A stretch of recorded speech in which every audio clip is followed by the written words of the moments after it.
ನಮಸ್ಕಾರ. ಇದು ಕ್ಲಿನಿಕ್ ನೇರ ಪ್ರಸಾರದ ಕಾರ್ಯಕ್ರಮ. ನಾನು ವಸಂತ ಗಂಗೊಳ್ಳಿ. ನಮ್ಮ ಇವತ್ತಿನ ವಿಷಯ ಮಕ್ಕಳಲ್ಲಿ ಕಾಣಿಸಿಕೊಳ್ಳುವಂತಹ ಮೂಕ ಮತ್ತು ಕಿವುಡುತನದ ಬಗ್ಗೆ ನಾವು ಇವತ್ತು ಮಾತಾಡ್ತೀವಿ. ವೀಕ್ಷಕರೇ, ನಿಮ್ಮ ಟಿವಿ ಸ್ಕ್ರೀನ್ ಮೇಲೆ ಒಂದು ನಂಬರ್ ಡಿಸ್ಪ್ಲೇ ಆಗುತ್ತೆ. ಆ ನಂಬರ್ಗೆ ಕಾಲ್ ಮಾಡಿ. ಇದಕ್ಕೆ ಸಂಬಂಧಪಟ್ಟಿರ್ತಕ್ಕಂಥ ಯಾವುದಾದ್ರೂ ಪ್ರಶ್ನೆ ಇದ್ರೆ ನೀವು ವೈದ್ಯರ ಜೊತೆ ನೇರವಾಗಿ ಮಾತನಾಡಬಹುದು. ಇಂದಿನ ಮಕ್ಕಳೇ ಮುಂದಿನ ಪ್ರಜೆಗಳು ಅಂತಕ್ಕಂಥ ಮಾತನ್ನ ತಾವೆಲ್ಲ ಕೇಳಿರ್ತೀವಿ. ಆದ್ರೆ ಬಾಳಿ ಬೆಳಗಬೇಕಾದಂತಹ ಮಕ್ಕಳಲ್ಲೇ ಈ ತರದ ಒಂದು ಕಿವುಡುತನ ಆಗಿರಬಹುದು, ಮೂಕತನದ ಸಮಸ್ಯೆ ಕಾಣಿಸಿಕೊಂಡ್ರೆ ಹೆತ್ತವರಲ್ಲಿ ಖಂಡಿತವಾಗಲೂ ಒಂದು ರೀತಿಯ ಆತಂಕ ಮತ್ತು ನೋವು ಕಾಣಿಸಿಕೊಳ್ಳುತ್ತೆ. ಬನ್ನಿ, ಇದಕ್ಕೆ ಏನು ಕಾರಣ, ಇದಕ್ಕೆ ಯಾವ ರೀತಿಯ ವಿಶೇಷವಾಗಿರ್ತಕ್ಕಂಥ ಟ್ರೀಟ್ಮೆಂಟ್ ಇದೆ, ಈ ಎಲ್ಲ ವಿಚಾರವಾಗಿ ನಾವು ಇವತ್ತು ಮಾತಾಡ್ತೀವಿ. ನಮ್ಮ ಜೊತೆ ಇದ್ದಾರೆ ಸಾಗರ್ ಹಾಸ್ಪಿಟಲ್ ಬೆಂಗಳೂರು ಇಲ್ಲಿನ ಹೆಸರಾಂತ ವೈದ್ಯರಾದಂತಹ ಡಾಕ್ಟರ್ ಶಂಕರ್ ಮದಿಕೇರಿ ಅವರು ನಮ್ಮ ಜೊತೆ ಇದ್ದಾರೆ. ಶಂಕರ್ ಅವರೇ, ಕಾರ್ಯಕ್ರಮಕ್ಕೆ ಸ್ವಾಗತ. ನಮಸ್ಕಾರ. ಈಗ ಮಕ್ಕಳಲ್ಲಿ ಈ ಮೂಕತನ ಆಗಿರಬಹುದು, ಕಿವುಡುತನ ಕಾಣಿಸ್ಕೊಳ್ಳೋದಕ್ಕೆ ಏನೇನು ಕಾರಣಗಳು ಡಾಕ್ಟರ್? ಈ ಎಷ್ಟೋ ಜನ ಮಕ್ಕಳು ಈ ಹುಟ್ಟಿದಾಗಿಂದನೇ ಕಿವುಡುತನ ಡೆವಲಪ್ ಆಗುತ್ತೆ ಅವರಿಗೆ. ಇದಕ್ಕೆ ಕಾರಣಗಳಂದ್ರೆ ಕೆಲವೊಂದು ಹೆರಿಡಿಟರಿ ಇರ್ಬೋದು, ಅಂದ್ರೆ ಫ್ಯಾಮಿಲಿ ಹಿಸ್ಟ್ರಿ ಆಫ್ ಡೆಫ್ನೆಸ್ ಇದ್ರೆ ಮನೆಯಲ್ಲಿ, ಅಥವಾ ಈ ಕನ್ಸಾಂಗ್ಯುನಿಯಸ್ ಮ್ಯಾರೇಜ್ ಅಂತ ಹೇಳ್ತೀವಿ, ತಂದೆ ತಾಯಿಗಳು ಸಂಬಂಧಿಕರಲ್ಲೇನೆ ಮದುವೆ ಆಗಿದ್ರೆ ಅದರಿಂದ ಬರುವಂತ ಚಾನ್ಸಸ್ ಇರುತ್ತೆ.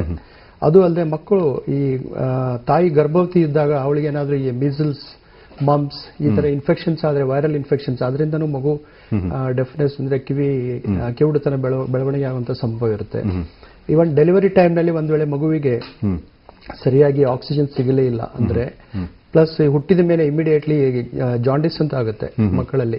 ಈ ಜಾಂಡಿಸ್ ಪ್ರಮಾಣ, ಬಿಲಿರುಬಿನ್ ಪ್ರಮಾಣ ಬಹಳ ಜಾಸ್ತಿ ಇದ್ರೆ ಅದರಿಂದನೂ ಈ ಮಕ್ಕಳಿಗೆ ಇದು ಕಿವುಡುತನ ಅಫೆಕ್ಟ್ ಆಗೋ ಚಾನ್ಸಸ್ ಇರುತ್ತೆ. ಇನ್ನು ಈ ಜನನ ಆದ್ಮೇಲೆ ಈ ಒಂದು ಸಮಸ್ಯೆ ಬಿಟ್ಟು ಬೇರೆ ಯಾವ್ದಾದ್ರು ಸಮಸ್ಯೆ ಉಂಟಾದ್ರೂ ಕೂಡ ಮಕ್ಕಳಲ್ಲಿ ಈ ಸಮಸ್ಯೆ ಕಾಣಿಸ್ಕೊಳ್ಳುತ್ತಾ? ಹೌದು, ಜನನ ಆಗಿ ಕಿವಿ ಮಗು ಚೆನ್ನಾಗಿ ಕೇಳಿಸ್ತಾ ಇತ್ತು ಅಂತಂದ್ರೂ ಆಮೇಲೆ ಫಸ್ಟ್ 1 ವರ್ಷ 2 ವರ್ಷದಲ್ಲಿ ಈ ಕೆಲವೊಂದ್ಸಲ ಈ ಬ್ರೈನ್ ಫೀವರ್, ಮೆನಿಂಜೈಟಿಸ್ ಅಂತ ಆಗುತ್ತೆ. ಈ ತರ ಮೆನಿಂಜೈಟಿಸ್ ಆದ್ರೇನು ಅದರಿಂದನೂ ಒಮ್ಮೆ 2 ಕಿವಿಯಿಂದ ನರ ಅಫೆಕ್ಟ್ ಆಗೋ ಚಾನ್ಸ್ ಇರುತ್ತೆ.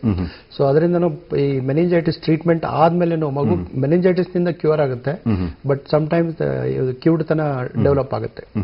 ಇದು ಮೊದಲನೇ ವರ್ಷದಲ್ಲಿನೂ ಆಗ್ಬೋದು, ಅಥವಾ ಕೆಲವೊಂದು ಮಗು ಬೆಳವಣಿಗೆ ಆಗಿ 4-5 ವರ್ಷ ಆದ್ಮೇಲೆ ಮಗು ಮಾತಾಡ್ಲಿಕ್ಕೆ ಸ್ಟಾರ್ಟ್ ಆದ್ಮೇಲೆ ಆದ್ರೂ ಆಗ್ಬೋದು. ಇನ್ನು ಡಾಕ್ಟರ್, ಅನುವಂಶಿಕವಾಗಿ ಈ ತರದ ಒಂದು ಸಮಸ್ಯೆ ಮಗುವಲ್ಲಿ ಕಾಣಿಸ್ಕೊಳ್ಳೋದಕ್ಕೆ ಎಷ್ಟು ಪರ್ಸೆಂಟೇಜ್ ಸಾಧ್ಯತೆ ಇದೆ ಅಂತ ಹೇಳ್ತೀರಿ? ಅದು ಎಕ್ಸಾಕ್ಟ್ ಪರ್ಸೆಂಟೇಜ್ ಅಂದ್ರೆ ಆಕ್ಚುಲಿ ನೀವು ಈ ನಾರ್ಮಲ್ ಚಿಲ್ಡ್ರನ್ ತಗೊಂಡ್ರೆ ಅಬೌಟ್ 1000 ಚಿಲ್ಡ್ರನ್ ಡೆಲಿವರಿ ಆಗಿ ತಗೊಂಡ್ರೆ ನ್ಯೂ ಬಾರ್ನ್ ಬೇಬೀಸ್, ಅದರಲ್ಲಿ 1-3% ಇದು ಪರ್ 1000 ಅಂತವರು severe degree of hearing loss ಆಗೋ ಚಾನ್ಸ್ ಇರುತ್ತೆ. ಇಲ್ಲಾಂದ್ರೆ ಅಥವಾ ಅಟ್ಲೀಸ್ಟ್ 10/1000 ಅಂತೂ ಸಿಗ್ನಿಫಿಕೆಂಟ್ ಹಿಯರಿಂಗ್ ಲಾಸ್ ಇರುತ್ತೆ. ವೆರಾಸ್ 3-4 ಮಕ್ಕಳು 1000ದಲ್ಲಿ ಡೆವಲಪ್ ಆಗಿ ಬಹಳ ಆಕ್ಟಿವ್ ಟ್ರೀಟ್ಮೆಂಟ್ ಮಾಡುವಂತ ಪರಿಸ್ಥಿತಿ ಬರುವಂತ ಡೆಫ್ನೆಸ್ ಇರೋ ಚಾನ್ಸ್ ಇರುತ್ತೆ. ಇನ್ನು ತಾಯಿ ಗರ್ಭಾವಸ್ಥೆಯಲ್ಲಿದ್ದಾಗ ಮಗುವಿಗೆ ಈ ತರದ ಒಂದು ಸಮಸ್ಯೆ ಕಾಣಿಸ್ಕೊಳ್ಬಾರ್ದು, ಅಥವಾ ಸಮ್ಟೈಮ್ ಅನುವಂಶವಾಗಿ ಇದ್ರೂ ಕೂಡ ನನ್ನ ಮಗುವಿಗೆ ಈ ತರದ ಸಮಸ್ಯೆ ಬರಬಾರ್ದು ಅನ್ನೋ ನಿಟ್ಟಿನಲ್ಲಿ ತಾಯಿ ಆದವಳು ಏನೆಲ್ಲ ಒಂದು ಪ್ರಿಕಾಷನ್ ತೆಗೆದುಕೊಳ್ಬಹುದಾಗುತ್ತೆ? ಪ್ರಿಕಾಷನ್ ಅಂದ್ರೆ ಈ ಅವರು ಗರ್ಭವತಿ ಇದ್ದ ಟೈಮ್ ನಲ್ಲಿ ಆಗಲಿ ಯಾವುದೇ ಟೈಮ್ ನಲ್ಲಿ ಆಗಲಿ ಇದು ಕೆಲವೊಂದು ಔಷಧಿಗಳು ಕಿವಿಗೆ ಮಾರಕ ಹಾನಿ ಪ್ರೊಡ್ಯೂಸ್ ಮಾಡುವಂತ ಡ್ರಗ್ಸ್ ಇರ್ತಾವೆ, ಓಟೋಟಾಕ್ಸಿಕ್ ಡ್ರಗ್ಸ್ ಅಂತ, ಅದನ್ನ ಅವಾಯ್ಡ್ ಮಾಡಬೇಕು ತಗೊಳ್ಳೋದು ಯಾವಾಗಲೂ. ಮತ್ತು ಈ ವೈರಲ್ ಇನ್ಫೆಕ್ಷನ್ಸ್ ನ ಆದಷ್ಟು ಆಗ್ಲಾರ್ದಂಗೆ ಅವಾಯ್ಡ್ ಮಾಡಬೇಕು. ಮತ್ತೆ ಮೇಲಿನ ಮೇಲೆ ಗರ್ಭವತಿ ಇದ್ದಾಗ ಅವರು ಈ ರೇಡಿಯೇಷನ್ ಇದಕ್ಕೆ ಎಕ್ಸ್ಪೋಜರ್ ಮಾಡಬಹುದು. More number of scans, city scans, radiation effect ಆಗೋದು, ಅಂತವೆಲ್ಲ ಅವಾಯ್ಡ್ ಮಾಡಿದ್ರೆ ಅದರಿಂದ ಏನು ಇದು ಮಾಡಕ್ಕಾಗಲ್ಲ. ಇನ್ನು ಕೆಲವು ಸಲ ಆಕೆಯಲ್ಲಿರ್ತಕ್ಕಂಥ ಬೇರೆ ಯಾವುದೋ ಒಂದು ತೊಂದರೆಗೆ ಟ್ರೀಟ್ಮೆಂಟ್ ತೆಗೆದುಕೊಂಡಾಗ, ಫಾರ್ ಎಕ್ಸಾಂಪಲ್ ಕಿಡ್ನಿ ಸಮಸ್ಯೆ ಇದ್ದಾಗಲೋ ಅಥವಾ ಇದರಿಂದಲೂ ಕೂಡ ಮಕ್ಕಳಲ್ಲಿ ಆ ತರದ ಒಂದು ಸಮಸ್ಯೆ ಕಾಣುವಂತ ಚಾನ್ಸಸ್ ಇದೆ ಅಂತ ಹೇಳ್ತಾರೆ. ನಿಜಾನ ಡಾಕ್ಟರ್ ಇದು? ಈಗ ಕೆಲವೊಂದು ಕಿಡ್ನಿ ಸಂಬಂಧಿತ ಕಾಯಿಲೆಗಳ ಜೊತೆಗೇನೆ ಈ ಕಿವುಡುತನೂ ಕೂಡಿ ಬರುವಂತ ಕೆಲವೊಂದು ಸಿಂಡ್ರೋಮ್ಸ್ ಗಳು ಬರುತ್ತೆ. ಅದು ಅಲ್ಲದೆ ಈ ಕಿಡ್ನಿ ಡಿಸೀಸ್ ಅಲ್ವಾ ಕೆಲವೊಂದು ಮೆಡಿಸಿನ್ಸ್ ಅದು ಏನು ಕೊಡ್ತಾರೆ, ಅದು ಕೆಲವೊಂದು ಕಿವಿಗೆ ಅಫೆಕ್ಟ್ ಏನೋ ಹಾನಿಕಾರಕ ಎಫೆಕ್ಟ್ ಅನ್ನ ಮಾಡುವಂತ ಸಂಭವನೂ ಇರುತ್ತೆ. ಸೊ ಅದು ಔಷಧಿ ಕಿಡ್ನಿ ಡಿಸೀಸ್ ಜೊತೆಗೆ ಇರುವಂತಾನು ಕಾಯಿಲೆ ಇರಬಹುದು, ಅಥವಾ ಅದಕ್ಕೆ ಕೊಡುವಂತ ಟ್ರೀಟ್ಮೆಂಟ್ ನಿಂದನೂ ಈ ಕೆಲವೊಂದು ಇವನ್ ಕಿಡ್ನಿ ಟ್ರಾನ್ಸ್ಪ್ಲಾಂಟೇಷನ್ ಮಾಡಿದ್ರೆ ದೊಡ್ಡವರಲ್ಲಿ ಅದಕ್ಕೆ ಕೊಡುವಂತ ಇಮ್ಯುನೋಸಪ್ರೆಸಿವ್ ಡ್ರಗ್ಸ್, ಅದರಿಂದನೂ ಕೆಲವೊಮ್ಮೆ ಇದು ಕಿವಿ ತರ ಅಫೆಕ್ಟ್ ಆಗೋ ಚಾನ್ಸ್ ಇರುತ್ತೆ. ಇನ್ನು ಈ ಮಗುವಿನಲ್ಲಿ ಈ 2 ಸಮಸ್ಯೆಗಳು ಎಟ್ ಎ ಟೈಮ್ ಕಾಣಿಸ್ಕೊಳ್ಳುತ್ತಾ ಅಥವಾ ಒಂದು ಮಾತ್ರ ಕಾಣಿಸ್ಕೊಳ್ಳುತ್ತಾ, ಹೇಗೆ ಇದು? 2 ಕಾಣಿಸ್ಕೊಳ್ಳೋ ಸಾಧ್ಯತೆ ಇರುತ್ತೆ ಹಾಗಿದ್ರೆ? ಇದು ಯೂಶುವಲಿ ಅಂದ್ರೆ ಫಸ್ಟ್ ಕಿವುಡುತನ ಇರುತ್ತೆ.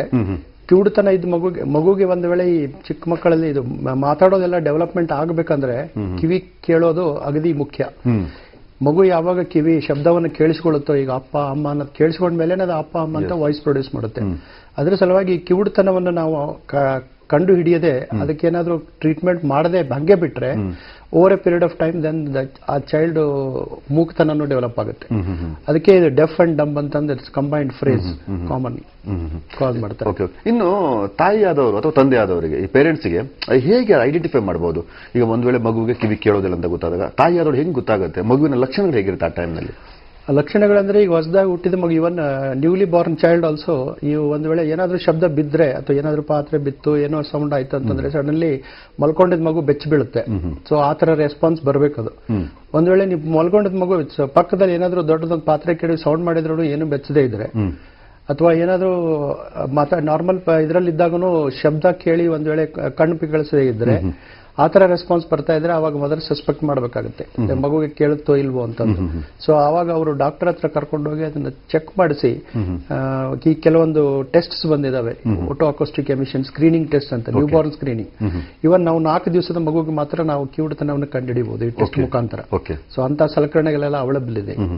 ಸೊ ಅಂತ ಟೆಸ್ಟ್ ಮಾಡಿಸಿ ಅವರು ಕನ್ಫರ್ಮ್ ಮಾಡ್ಕೋಬೇಕು ಮಗುಗೆ ಕಿವುಡುತನ ಇದೆಯೋ ಇಲ್ವೋ. ಇನ್ನು ಮಗುಗೆ ಮಾತು ಬರದೇ ಇದ್ರೆ ಅದು ಯಾವಾಗದಿಂದ ಗೊತ್ತಾಗುವಂತದ್ದು, ಹೇಗಿರುತ್ತೆ ಆ ಮಗುವಿನ ಒಂದು ಕೂಡ ಆಕ್ಟಿವಿಟಿ ಕೂಡ?